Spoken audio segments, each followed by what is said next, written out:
مسجد نبوی صلی اللہ علیہ وآلہ وسلم میں پہلی بار جب آپ صلی اللہ علیہ وآلہ وسلم ممبر پر بیٹھے تو کھجور کا تنا چیخ چیخ کر کیوں رونے لگا۔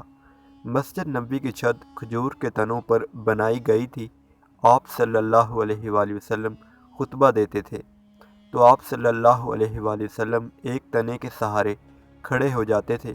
کبھی کبھی خطبہ لمبا ہو جاتا تھا، اس لیے ایک انصاری عورت نے آپ صلی اللہ علیہ وآلہ وسلم کی سہولت کے لیے کہا کہ اے اللہ کے رسول صلی اللہ علیہ وآلہ وسلم، کیا ہم آپ کے لیے ایک ممبر بنوا دیں؟ آپ صلی اللہ علیہ وآلہ وسلم نے اس انصاری عورت کی بات مان لی۔ اس عورت نے آپ صلی اللہ علیہ وآلہ وسلم کے لیے جھاؤ کے درخت سے 3 سیڑھیوں والا ایک ممبر تیار کروا دیا۔ جمعہ کا دن آیا تو آپ صلی اللہ علیہ وآلہ وسلم تنے کے بجائے ممبر کی طرف تشریف لے گئے۔ وہ تنا غم فراق سے رونے لگا۔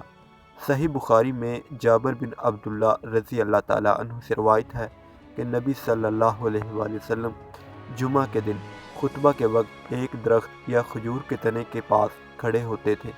ایک انصاری نے پیشکش کی، اے اللہ کے رسول، کیا ہم آپ کے لیے ایک ممبر نہ بنا دیں؟ آپ صلی اللہ علیہ وآلہ وسلم نے فرمایا، جیسے تمہاری مرضی۔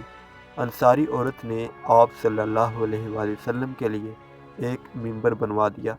جمعہ کا دن آیا تو آپ صلی اللہ علیہ وآلہ وسلم ممبر پر تشریف فرما ہوئے تو وہ تنا بچے کی طرح چیخ چیخ کر رونے لگا۔ نبی صلی اللہ علیہ وآلہ وسلم ممبر سے اترے اور اس تنے کو آغوش میں لے لیا تو وہ اس بچے کی طرح ہچکیاں لینے لگا، جیسے بہلا کر چپ کرایا جا رہا ہو۔ تنے کا رونا فراق رسول صلی اللہ علیہ وآلہ وسلم اور ذکر اللہ سے محرومی کی بنا پر تھا، جسے وہ پہلے قریب سے سنا کرتا تھا۔ مزید اسی طرح کی اسلامی ویڈیوز کی اپڈیٹس کے لیے ہمارے چینل کو سبسکرائب کریں۔